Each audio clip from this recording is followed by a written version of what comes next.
Um, okay, it's 9 o'clock, so we're going to start on the dot. So we're going to go through one of the keynotes. I'm going to share my screen. So my father told me about this really amazing sefer, which is about it's tefillas for Tisha B'av, and it goes through everything, but it focuses a lot on the keynote and with Rav Soloveitchik's commentary on it. And so I want to focus on Kinnot 16. Sure, everyone doesn't have it, so again, I'm going to share my screen. And this is one which I always like stop and slow down at when I'm going through the keynote on Tisha B'av. And so I just basically want to go through it together. So this is all in English, so I'm gonna ask people if they could read. It should be okay with it with the share screen. And zooming in, so to try to get everyone involved, and we'll discuss it together because it's a powerful keynote. So just give me 1 second to share my screen. Okay. Let me know if you guys are able to read this. I think it should be okay. It's zoomed in enough. It's okay. Yeah. Okay, amazing. So this is Kinnot 16. So just as the introduction, let's look at over here where they introduce it. I don't know where that just went. Okay, they said this Kinnot, written by Rabbi Elazar HaKalir, is based on the sayings of our sages as to the atrocities which the Roman legionaries committed against the Beis Hamikdash and the Jews in Yerushalayim. It's also based on the Medrash, which asks why the two sons of Aaron who entered the Mishkan with improper intent were punished immediately, even though they had good intentions, while Titus, who entered the Beis Hamikdash with blasphemy and arrogance, emerged unharmed. So that's basically the setting for this keynote. Let's go through the words, go through the entire thing together. I'll read that, and then we'll go. As you can see over here, it goes through each of the phrases and kind of sources them, what they're actually referring to.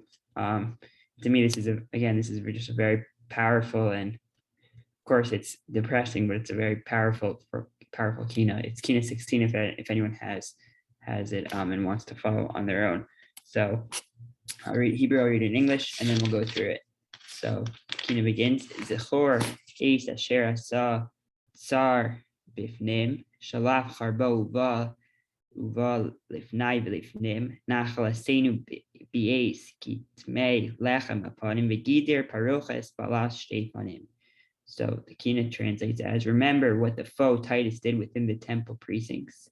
He drew forth his sword and entered the Holy of Holies. He shocked our heritage when he profaned the showbread, and he pierced the curtain embroidered on both sides. So right, this is the beginning, right, that the king is outlining. It's basically what happened, that Titus walks into the Beis Hamikdash, and he starts doing all these things, and he basically cuts the curtain, which is embroidered on both sides, right? He walks basically into the Holy of Holies, which is just unbelievable. Okay, and then the next paragraph, Yisomim Gia B'Magin Me'adam Me'adom Me'odam Vayim Deid Kav B'Mare Adam Dam Me'menu Dalach V'Yishgir Chitav Midam Ki Atzam Min Habayis V'Charbo Melei Adam. So the orphan nation he disgraced with his blood-stained shield. He drew a line in reddish color. He dirtied our waters, and his arrows were glutted with blood as he left the temple with a bloodied sword. Al hagoso havos gavar v'nata el yado lemulo lis gavar mitzrayim chol ha'om asher bam gavar v'ani besoch ivyo arutz ilav betzavar. We mourn because this mortal schemed evil schemes and raised his hand against God as to defeat him, saying he could defeat Egypt and all other nations, but I inside his precious temple will run against him boldly.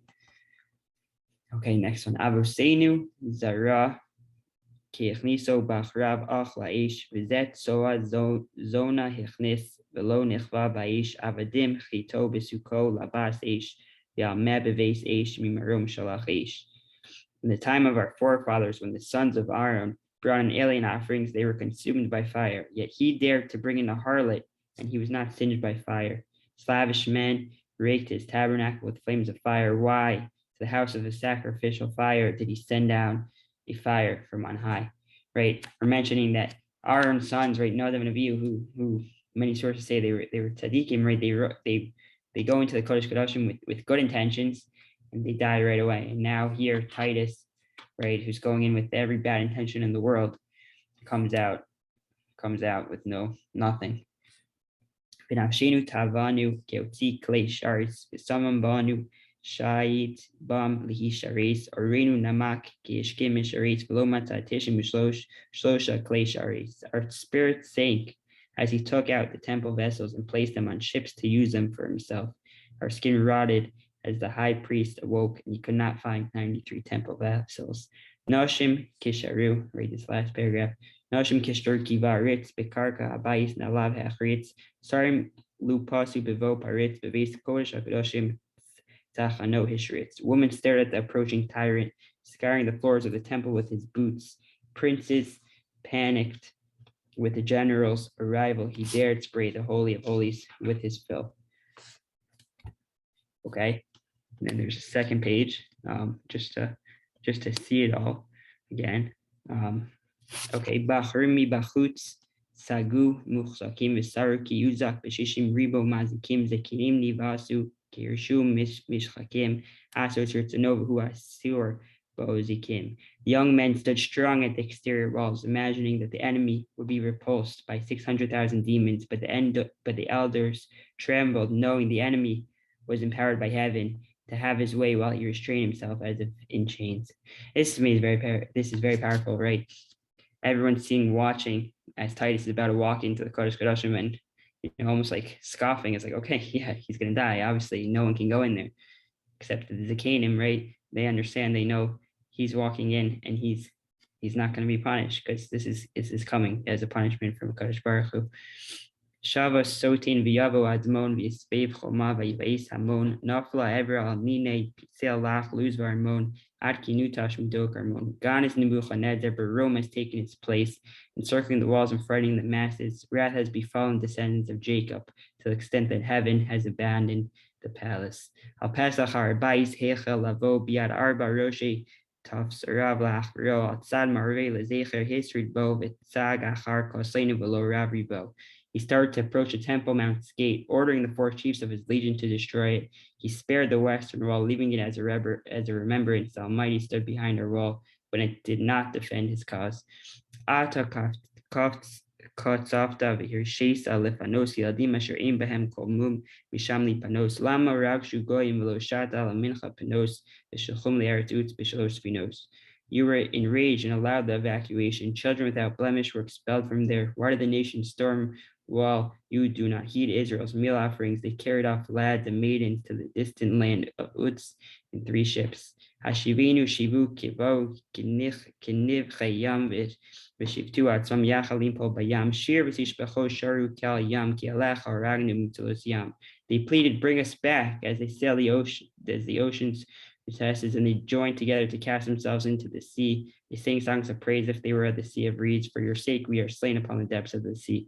Kito mos banu anavshan kol zos basanu veloshe hafanucha chilu mishmashram tikvasam nasu lemeshim mibashan uvaskol nishma ura lama sishan. They are overcome by the ocean deep. All this has come upon us, and we have not forgotten you. They implored him, whose reality they sensed. They placed their hope in him, who will retrieve him even from Bashan, and the heavenly echo resounded, awake. Why do you sleep? Okay, so that's the Kinnot.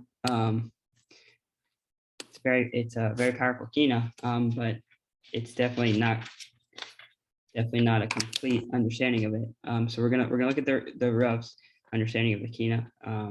It's beautifully compiled, and we'll start from there. So I'm gonna ask if people could read. So first of all, so that we get a chance to hear from everyone, but also if people have any commentaries, any comments they want to make, any ways they understand what's going on, it should be that people feel free and are encouraged to share. So I'm gonna ask Baruch Yosef if he wants to start reading. Yeah. From this Kinnot? Yeah, from this page that I'm sharing my screen. It's the same Kinnot, right? It starts with this, right? This paragraph. So the first few phrase that he's commenting on is kitime lechem panim. Okay. And just read a few. Is this from a specific book? Yeah, so this is from if anyone's interested in purchasing it, it's do a little free marketing for Corin. It's this Corin book. It's called Eicha Kinnot Tfilos for Tisha B'Av, Misora Sarav, Rabbi Joseph B. Soloveitchik. And so it was a commentary by Rabbi Joseph B. Soloveitchik with translations by Rabbi Jonathan Sachs and Rabbi Tzvi Hirsch Weinreb. And it's beautifully compiled. Yeah. Okay. And my father's telling me that he just bought 30 for the yeshiva, so everyone can use it on Tisha B'Av. Nice. Amazing. Okay. Nice. Okay. This Kinnot is based on the sayings of our sages as to the atrocities which the Roman legionnaires committed against the base Hamikdash and the Jews in Jerusalem. And it's similar to what you said, Roey. Right. Yeah. No. I read from there. Okay. So, kitame lechem hapanim, when he profaned the showbread, the contamination by Titus of the lechem hapanim is not mentioned in Gemara Gittim, and we do not have any other source for this in the writing of our sages. Apparently, Hakalir had a source unknown to us that Titus committed this act. Right. So that's just, I guess, that's just talking about Rabbi Elazar Hakalir and his ability to understand. Okay, let's keep going. Vegeder parochas, and pierced the curtain. The story is recounted in the Gemara and the Medrash in Breshis Rabbah. When Titus entered the Holy of Holies, he cut through the parochas with his sword. The parochas began to bleed, and Titus thought that he inflicted an injury on God. God forbid. Right. So you can imagine the scene. I remember once hearing that it makes sense that the parochas actually would have had a lot of blood on it from the korbanos, and so maybe it could be that there's a lot of blood that actually dripped out. But so I thought that was something magical about the parochas, that it didn't have the blood on it, or there's never any blood on it. Yeah. That I'm not sure. I guess it could be. I'm not sure. I'm not sure what. I don't remember that being one of the miracles, but it's definitely possible that is. But I guess there are different ways of understanding it. Yeah. Okay. Balas shtei panim, embroidered on both sides. In his commentary on Kinnot, Daniel Goldschmidt correctly comments that this refers to the passage in Jerusalem Talmud Shkalim, which describes the parochet as having two panim, different figures on each side. It was Maseh Rokem, the work of the weaver on one side, and Maseh Choshev, the work of the skillful artisan on the other. Okay. So just explaining the parochet. Yeah, you just want to explain the parochas. Vayamdir kav b'mar'eh adamdam. He drew a line in reddish color. Some interpret this phrase as meaning that Titus rendered a verdict to kill all the Jews, but this is incorrect. Rather, it alludes to the Gemara, which recounts that when Titus pierced the parochas, blood began to flow in that spot, and he thought he had injured the Shekhinah, God forbid. In order to highlight that spot, which was red from blood, Titus drew a circle around it. Similarly, the phrase "V'nasati al V'nasisi al Yerushalayim es kav" means that Jerusalem will be encircled. Okay. Just keep going. Al hagavaso hayos gavar v'nata el yado lemulo lehiskaber, because this mortal schemed evil schemes and raised his hand against God as to defeat him. In this phrase, the word chavos means blasphemy, which a person utters. This stanza is a continuation of the description of Titus' blasphemous and sacrilegious attitude toward God. When Titus emerged from the Holy of Holies, he moved his hand toward God, which is a gesture of contempt. The Gemara tells us that Titus used the verse, "Where are their gods, the rock in whom they trusted? Where is their God to whom they sacrifice so many sacrifices?"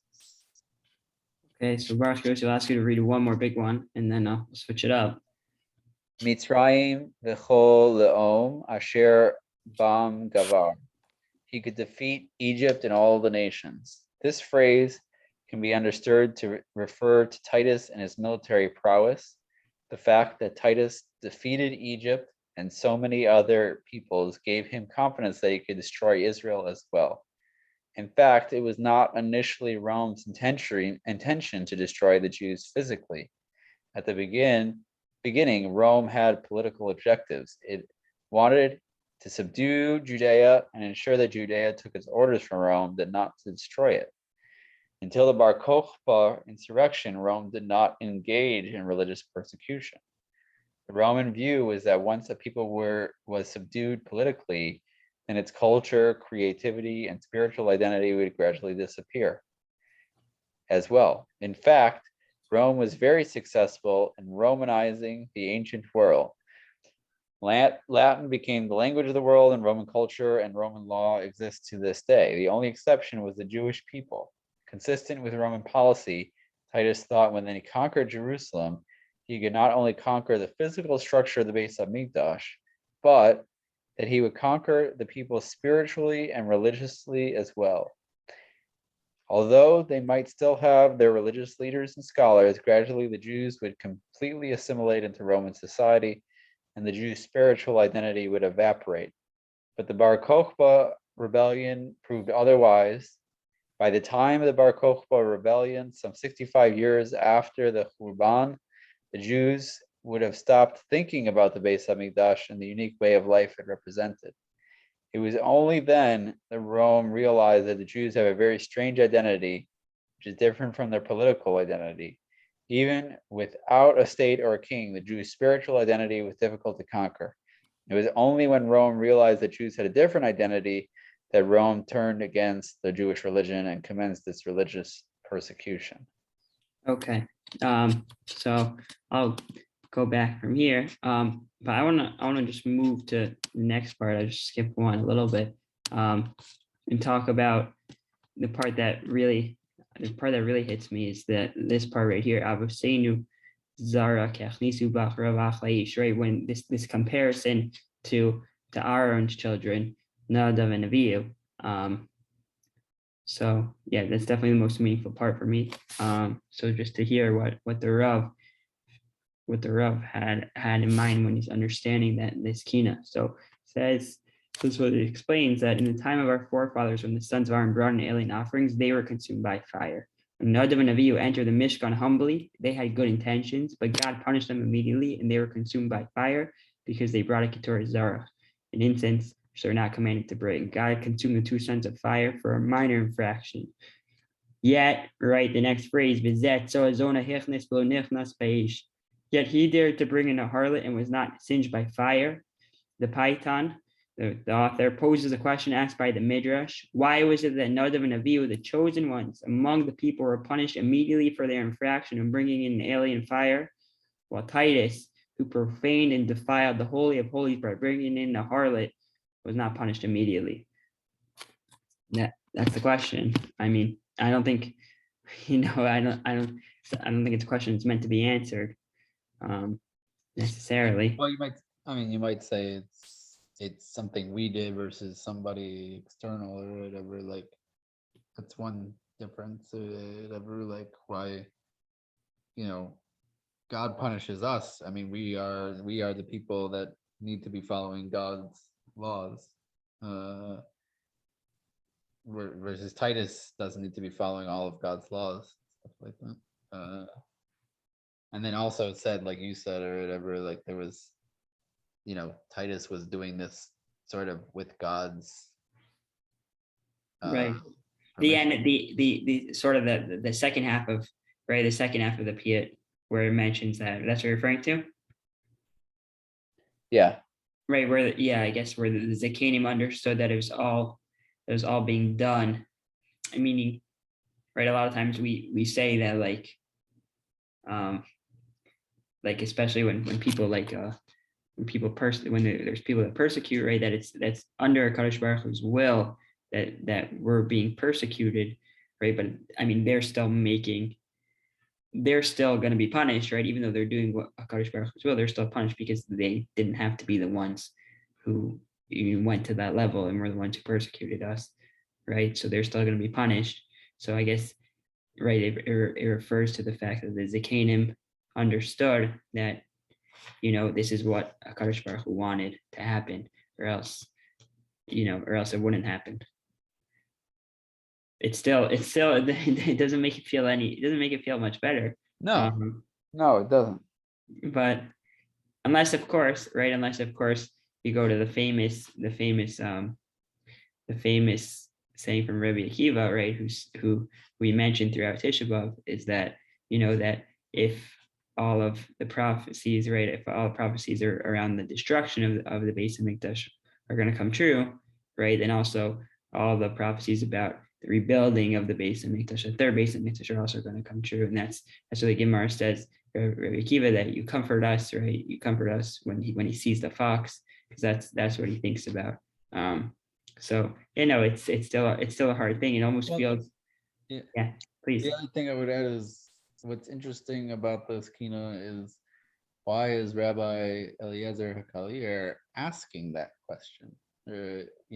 Why is he, again, and he points it out in the later parts of it or whatever, seemingly that was okay, but I don't, why is this great rabbi asking, shouldn't we be mourning or whatever? Like, why is he asking or whatever? Why was this done or whatever? Like, if we're still asking this thousands of years later, or whenever his time was or whatever, doesn't seem like we're mourning it, or it seems like we're wondering, we're still in the past kind of thing.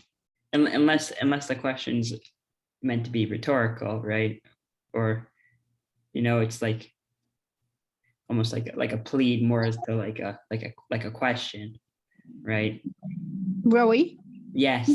What I'm thinking is there's a big difference when Nadav and Avihu came into and brought the sacrifice because the Shekhinah was there. When Titus came, maybe the Shekhinah was not as intense. Maybe the Shekhinah left as soon as he came. Right. So that maybe that's the difference. Right. 100%. That, almost that the Shekhinah probably left even before he came, right? Knowing that he would come. And yeah, but it's still almost like surreal that just looking at a broader picture here, we have, as this says, the chosen ones, Nadav and Avihu, they walk in, they die. I understand, but there's no Shekhinah, and that's definitely a good explanation. Yeah. So okay, let's continue. Thank you, Baruch Yossi. Thank you, Grandma, for your comments. So Avadim, continue. Avadim chitu besuko labas haish. So slavish men raked his tabernacle with flames of fire. This is a reference to Avdei Hashem, those who served the Lord, the high priest who used to bring the pans with burning coals into the Holy of Holies on Yom Kippur. Okay, now let's move to the next one. Right, this is almost another question. Another question. Why to the house of sacrificial fire did he send down a fire from on high? He's asking, right? The author is asking, how could it be that Kadosh Baruch Hu killed Nadav and Avihu if he allowed, right, Titus to walk in, which we pose different answers to, but this one was to explain that is a mystery how the Beis Hamikdash, called the house of fire, was consumed by fire. the Kinnot is posing a rhetorical question: how is it possible that a fire can consume fire? Oh, so he's asking a different question. Excuse me. That the Beis Hamikdash, which is a house of fire, how is it consumed by another fire? So that's also another, that is, he's saying that's a rhetorical question, but it's another question that the author's offering. Okay. So, okay, let's keep going. Just try to understand what this key is talking about. Does anyone else want to take a turn and read? Shia, can you take a turn? Sure. From right here. Read nice, loud, slowly, and clearly. Can you see okay? Yeah. Vinafshenu. Binafshenu, yeah. Okay. Our spirits sank as he took out the temple vessels. This is a reference to the Romans' preparation of the clisharate, the sacred vessels, accessories, and utensils used in the temple service, to be taken to Rome. It also refers to Nebuchadnezzar, who similarly took the sacred vessels of the Beit HaMikdash to Babylonia. The Kinnot contains several earlier references to the sacred vessels before this stanza. Kitame lacham hapanim. He profaned the showbread, refers to one of the sacred vessels. Similarly,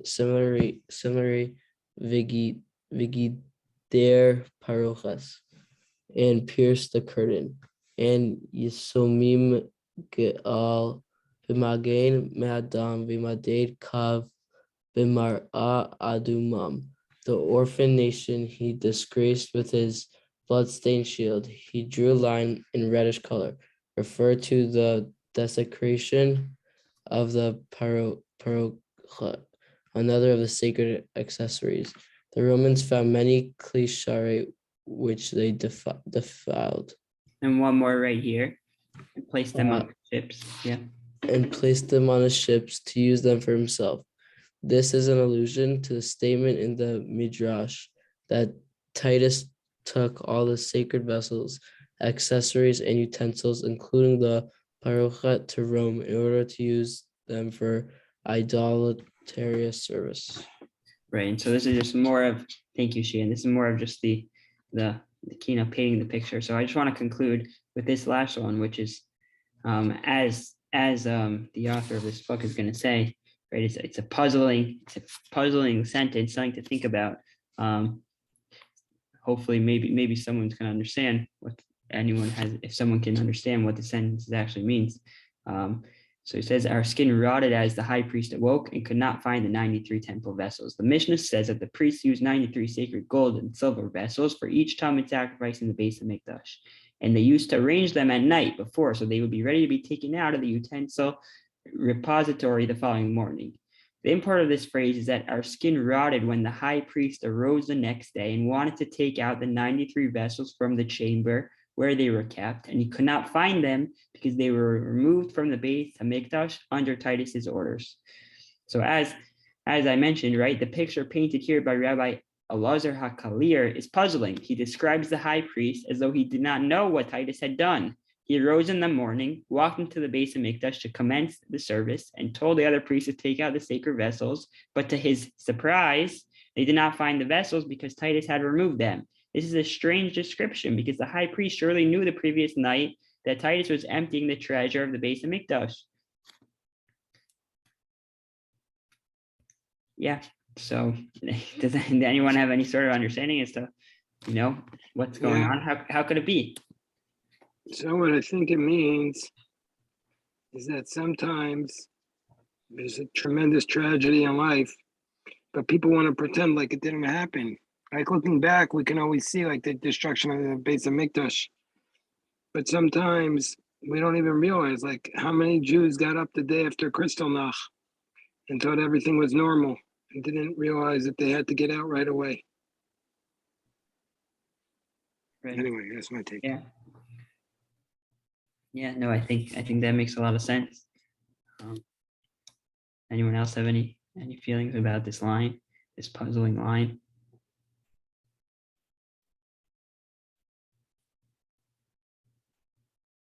Okay, so I think my father's shot is good. The only other thing I could think of is maybe it's like wishful thinking almost, which I think is in line a little bit with what my father wanted to say. So yeah, so we didn't go through the entire Kina, but we went through a lot of it. But thank God, all these everyone can access this. Everyone can access the Sefer in the yeshiva. So in order to understand the full Kina, everyone just needs to come to the yeshiva and be there for